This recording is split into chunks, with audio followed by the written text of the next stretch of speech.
अशी सत्य घटना बघायची, जी वास्तविकता म्हणजे सोशल मीडियातून जी वास्तविकता आहे, जळजळीत सत्य त्या सत्य घटनेवर बघायचे. Instagramने बाई वेडावली, नवऱ्याच्या जीवावर उठली. एक महिला Instagram आणि YouTubeवर शॉर्ट व्हिडिओ बनवून अपलोड करायची. तिला त्याचे लाईक, व्ह्यूज आणि कॉमेंट्स बघून तिला आतून उकळ्या फुटायच्या आणि तिला काय व्हायचं, तिच्या गावाजवळचे शेजारी-पाजारचे तिला फॉलोवर हे वाढत चालले. त्याच्यामुळं तिला पुन्हा त्याच्यातून व्हिडिओ बनवायची प्रेरणा भेटत गेली.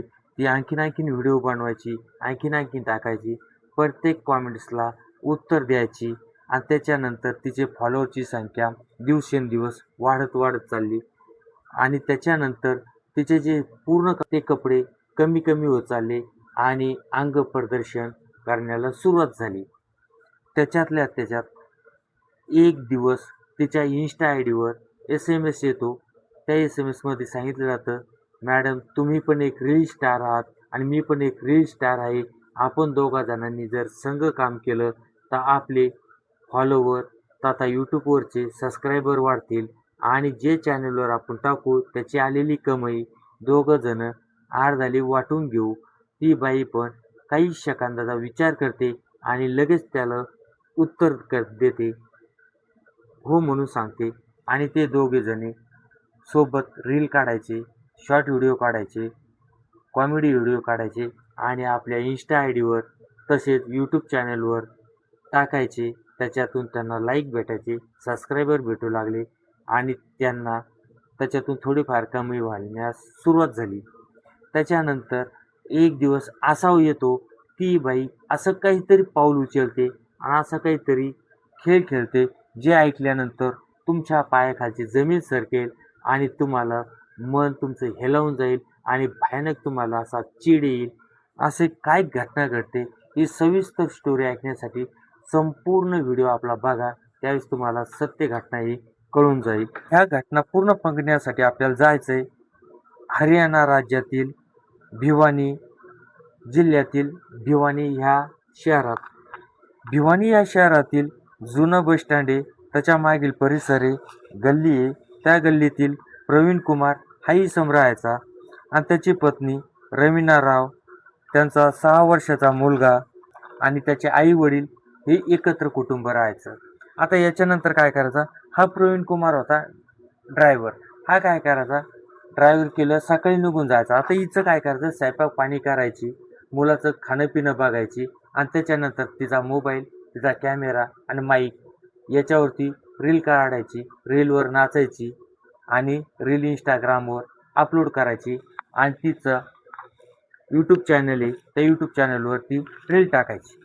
आता असेच तिचा धंदा चालायचा आणि त्याच्यानंतर काय व्हायचं, व्ह्यूज वाढले, तिला आनंद व्हायचा. त्याच्यानंतर लाईक यायच्या, कॉमेंट्स यायच्या आणि तुम्हाला माहिती स्त्रीचा कोणताही व्हिडिओ असला सर्वात जास्त त्वरेने व्हायरल होतो, कारण आम्ही मित्रांना शेअर करत राहतात. आता शेअर केल्यामुळं काय होतं, व्ह्यूज वाढत चालते आणि शेअर पण दाखवलं जातं. त्याच्यामुळं ती काय करायची, साडीचा पदर बाजूला करायची, अश्लीलता त्याच्यात थोडी आणत चालली आणि त्याच्यातून तिचं व्ह्यूज, लाईक आणि कॉमेंट्स येत चालल्या. पण तिला काय होतं, इंस्टाग्रामवर एके दिवशी काय होतं, तिला एका जणाचा SMS येतो, तो म्हणजे सुरेश राघव. आता सुरेश राघव हाही इसारचा, यांनाही SMS केला आणि सांगितलं, "मॅडम तुम्ही पण एक रील स्टार आहात, मी पण एक रील स्टार आहे.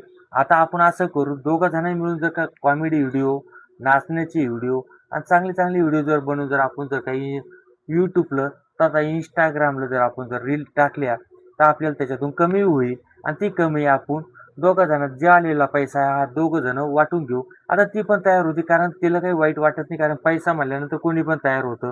आता इंस्टाग्रामवर पैसे कसे भेटतील, तुम्हाला एक प्रोडक्शन येतं किंवा जाहिराती करायची येतं. तुमचे जर काही व्ह्यूज जास्त प्रमाणात यायला लागले त्यावेळेस तुम्हाला काय करते, इतर कंपन्या तुम्हाला SMS करतात आणि तुम्हाला त्याच्या प्रोडक्टची जाहिरात करायला सांगतात आणि ती जाहिरातीचे व्हिडिओ टाकायचा आणि तुमच्या स्टेटसला ठेवला इंस्टाग्रामच्या, की तुम्हाला ते डॉलरमध्ये पैसे देते. आता हा कार्यक्रम असा चालतो. आता याच्यातून काय होतं, मग यांनाही तयार झाले, आपल्या नवऱ्याला एक नॉमिनल सांगितलं, मी आणि एक सुरेश नावाचा इसारचा मुलगा आहे, त्यासोबत आम्ही कॉमेडी व्हिडिओ वगैरे नाचणार आणि अशी व्हिडिओ करणार आणि त्याच्यातून कमी. त्यानं तिचा नवरा जो आहे प्रवीण कुमार यानं स्पष्ट तिला नकार दिला, पण ती ऐकायला तयार नव्हती. कारण काय होतं, हिनं पहिलंच सांगितलं होतं, लग्नाच्या अगोदरच सांगितलं होतं, लग्नाच्या अगोदर मी रील रील टाकते, रील स्टार आहे आणि मी पण लग्न झाल्यानंतर पण रीलच टाकत राहील. आणि पण याला काय होत झालं प्रवीणला, त्याला पण असं वाटलं की बा खास आहे, चांगली दिसायला चांगली. कारण तुम्ही बघताय सर्व तिचे फोटो आपण लावलेले, कारण की खूपसुरत एकदम चिकनी गोरी चिमटी अशी, नाकी डोळी छान अशी असल्यामुळं त्याच्या पण मनावर तिनं अधिराज्य केलं.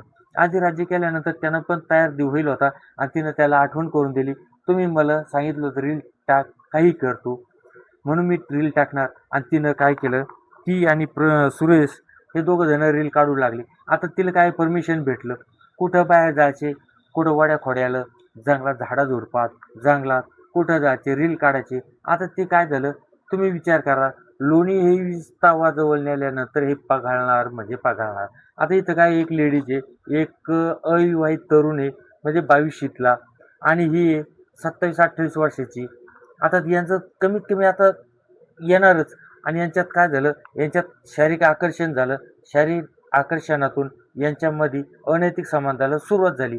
आता यांचे काय व्हायचे, रीलच्या नावाखाली कुठे गेले, लॉजवर जाय, कुठं वड्यात झोप, कुठं जंगलात झोप, कुठेही म्हणजे त्यांचा रंगारंग कार्यक्रमाला लिमिटने कुठेही सुरू झाला, कुठेही कार्यक्रम दणक्यात सुरू झाला. आता काय होता, हिचा नवरा हा 32 ते 33 वयोगटातला, हा थोडा आणि कामाचं ओझं, कारण आई वडील सांभाळायचे, त्याच्यानंतर 6 वर्षाचा मुलगा पण आहे, सर्वांचं बघायचं आणि त्याच्यानंतर ड्रायव्हिंग. आता हा काम करून थकायचा, थकल्यानंतर येऊन झोपायचा. आता पहिल्यासारखा त्याचा स्टॅमिना राहिला नव्हता. पण हिचं काय झालं, हिची भूक वाढत चालली. कारण हिला काय भेटला, नवटा भेटला, अविवाहित भेटला, त्याच्यासोबत तिला आवडू लागला आणि त्याला त्यांचा रंगारंग कार्यक्रम सुरू झाला. मग एक दिवस काय झालं, हे दोघं जण कार्यक्रम रोज म्हणजे कधी घरी यायचा, ती विसरून घरी आला, त्याच्या घरीच येऊन झोपायचा, त्याच्या घरात राहायचा, ह्यो बाहेर राहायचा. ह्यो सकाळी 7ला गेला, संध्याकाळी 7पर्यंत येत नसे. आई वडील म्हातारे होते, त्यांना चालल्या जात नसे, काही जास्त एवढं होत नसे कामं, आणि ते बाहेर जायचे, कुठं काही थोडंफार काम करायचे. ते गेल्यानंतर यंदा काय होतं, घर मोकळं राहायचं. 6 वर्षाचा मुलगा झोपी घालायचे किंवा तो शाळेत गेला की त्याविषयी बेडरूममध्ये जाऊन रंगारंग कार्यक्रम करायचे. पण असंच चालू असताना यांचं 1-1.5 वर्ष झालं. 1-1.5 वर्षापर्यंत आता कसं आहे, नियतीचा खेळ आहे मित्रांनो. यांचे अनैतिक संबंध होते. या अनैतिक संबंधाचा भांडा कधी ना कधी फुटतच असतो. असंच एक दिवस अचानक काय होतं, हा अचानक दुपारच्या टायमाला घरी येतो. घरी आल्यानंतर तो घर लोटतो, घरात जातो, बघतो त्याची बायको रवीना कुठं दिसत नाही. त्याला एका बेडरूममधून आवाज येतो, त्या आवाजात दिशेने जातो, शिस्काऱ्या होत्यात, अलग अलग आवाज येते. तो दरवाजा ठोठवतो, दरवाजा उघडला जात नाही, पुन्हा जोराने वाजवतो. आतलं दृश्य ते बघतो, ते उघडलं जातं. आत बघितल्यानंतर ती म्हणते, तुम्ही कधी आले? आम्ही आमच्या स्क्रिप्ट लिहित होतो, स्क्रिप्टवर चर्चा होती व्हिडिओसाठी. पण त्यानं आवाज ऐकला होता. त्यानं ते आवाज ऐकल्यानंतर त्यानं काय केलं, दोघं पण फाटकावून काढले. फाटकावून काढल्यानंतर शिवीगाळ केला आणि तिला माहेराला नेऊन घातलं. माहेरात राहिलं. आता कोणी पण झालं, माहेरात किती दिवस सांभाळणार? जास्तीत जास्त तिला 1 महिनाभर सांभाळलं. पुन्हा घरच्यांनी, आई-वडिलांनी, पाहुणे रावळे जमा केले आणि पुन्हा आणखीन त्यांनी प्रवीण कुमारकडे आणली आणि सांगितलं, की तुमची गैरसमज झाला आहे, हिचं असं काही नव्हतं. पण ती पण आता त्या मुलाला भेटणार नाही, बोलणार नाही, नंबर डिलीट करल आज सांगितलं. पुन्हा तिला घरात घेतलं गेलं. पण मित्रांनो, ज्या कुत्र्यानं जर काय एकदा ताटात तोंड घातलं, त्या ताटात कधीच जेवायचं नसतं, कारण ते अन्न फेकावंच लागतं, कारण ते दूषित होतं. तसं त्या कुत्र्यानं तिच्या याच्यात तोंड घातलं होतं. पण याची एक चूक झाली. यानं पण याला असं वाटलं, जाऊ दे, आपला 6 वर्षाचा मुलगा आहे आणि 6 वर्षाच्या मुलासाठी त्यानं ती स्वीकारलं आणि ती घरात आली. त्याच्यानंतर जेमतेम एक ते 2 महिने गेले. पण तिला काय वाटू लागलं, तिला सतत सतत तिच्या याराची, तिच्या प्रियकराची, तिचा जो पार्टनर होता त्याची त्याला खूप अशी जाणीव, तीव्रतेने जाणीव होऊ लागली. त्याच्यानंतर तिनं त्याच्यासोबत फोनवर बोलली. फोनवर बोलल्यानंतर पुन्हा त्यांनी एक प्लॅन ठरवला आणि एक दिवस असा उगवला, 30 मार्च 2025चा दिवस उगवला.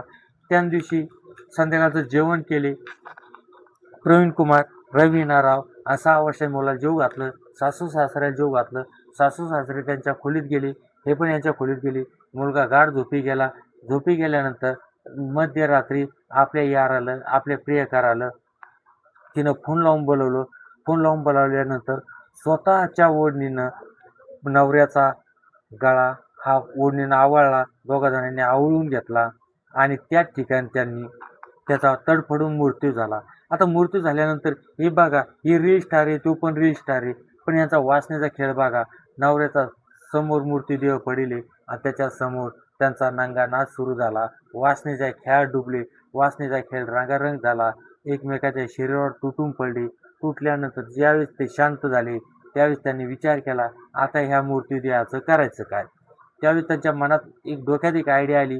त्यांनी काय केलं, यानं आणलेल्या टू व्हीलरवर त्याचा प्रवीण कुमारचा मृतदेह चादरीत गुंडाळला आणि चादरीत ठेवून घेतला. यार समोर गाडी चालवते, मधात नवऱ्याचा ज्या 7 जन्माचा नवरा घेतलाय, पती म्हणून घेतलाय, त्याचा मृतदेह तिनं मधात ठेवलाय स्वतःच्या बायकोनं आणि ती मृतदेह त्यांनी शहराच्या बाहेर 7 ते 8 किलोमीटर नेऊन एका वड्याच्या नाल्याकाठी आणि झाडीझुडपात फेकून दिला आणि वापस आली. आता वापस आली आणि तिचा यार हा विसरलं, निघून गेला. आता ही सकाळची वाट पाहत बसली. सकाळी उठल्यानंतर तिने सांगितलं, रातचं आमचं काहीतरी कारणावरून भांडण झालं आणि ते रागारागात घरातून निघून गेले आणि त्यांचा काही फोन लागून नाही राहिला. सासू सासऱ्याला सांगितलं, पाहुणे रावळे सांगितलं, लोकांनी शोधाशोध केली.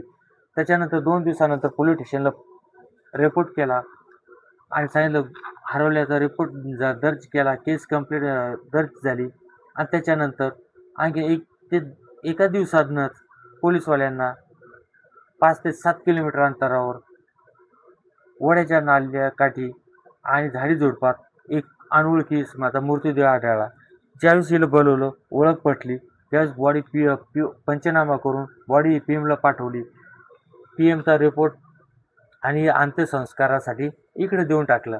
आता अंत्यसंस्कार झाले. पीएमचा रिपोर्ट ज्यावेळेस आला, त्यावेळेस तिथं सांगितण्यात आलं, गळा आवळून खून. ज्यावेळेस त्यांनी पोलीसवाल्यांनी चौकशीला सुरुवात केली, त्यावेळेस त्यांना काहीच क्ल्यू येईना, पण गावातूनच, घरातूनच सांगण्यात आलं की याची बायको जी रवीना राव आहे, हिचे चालचलन बरोबर नव्हतं. मागं 2-3 महिन्यापूर्वी असं प्रकरण झालं होतं. पोलीसवाल्यांनी लक्ष केंद्रित केलं आणि तिला उचललं. संशयित आरोपी म्हणून चौकशीसाठी घेऊन गेले. तिची पूजापाती केल्याबरोबर, त्याची आरती उतारल्याबरोबर ती फडाफड बोरीलप्रमाणे कथन केलं. आता विचार करा, तिचा जो यार होता त्याला असं पता लागला, रवीनाला पकडलं, हा पण अंडरग्राऊंड झाला. पण पोलीसचे हात लांबे असतात मित्रांनो. फक्त 24 घंट्याच्या आत तिचा पण यार पकडून आणला आणि दोघा जणांना समोरासमोर चौकशी केली. दोघांनी पण वरीलप्रमाणे कथन केले. कारण की ह्या ज्या स्वतः रील स्टार झाल्यात, कारण काही न अश्लीलता दाखवून, काही न ढुंगणं हलवून, काही न छातीची खोलून दाखवून, काही न मांड्या दाखवून अशा रील स्टार झाल्यात. त्यांना असं वाटतं आम्ही रील स्टार झालोय म्हणजे आम्ही एखादी हिरोईन लागून गेलो की काय. मित्रांनो, वास्तविक जीवन आणि हे आभासी दुनिया आहे. कारण की तुमचं इंस्टाग्राम असो, यूट्यूब असो, कोणतंही हे असू द्या, हे याच्या ठिकाणी तुम्हाला हे फक्त हे झगमगाट दिसतंय, पण वास्तविकता तुमच्या ज्या दुःखाचा डोंगर कोसळतो त्यावेळेस तुमच्याकडे कोणीच येत नसतं. फक्त तुमच्या घरचे आणि जवळचेच येत असतात.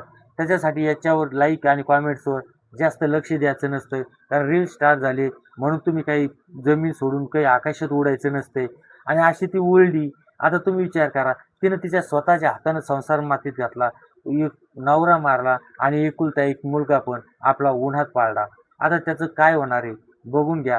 आणि त्याच्यानंतर ही 27-28 ही 48 ते 50 वर्षाची झाल्यानंतर बाहेर आहे. त्यावेळेस हिची रील कोण बघणार, कोण काय करणार. तिचं यूट्यूब चॅनल पण रवीना राव ह्या नावानं होतं आणि त्याच्यानंतर 5,000 सबस्क्रायबर होते यूट्यूब चॅनलला आणि इन्स्टा आय डीला तिच्या 35,000च्या प्लस फॉलोअर होते. पण मित्रांनो, एक पण तिच्या दुःखासाठी किंवा तिला जमानतीसाठी एक पण समोर येणार नाही. कारण की ही आभासी दुनिया असती आणि याच्यात तुम्ही स्टार होऊ शकत नाही. एवढंच मी सांगू शकतो. तुम्ही कुठेही काही जरी बनले तरी तुम्ही तुमच्या मातीशी नाळ जोडून ठेवा आणि तुम्ही तुमची नैतिकता पाळा. अनैतिक संबंधापासून दूर राहिल्या, जेवढं दूर राहिलं जाईल तेवढं दूर राहा. जय हिंद, जय महाराष्ट्र.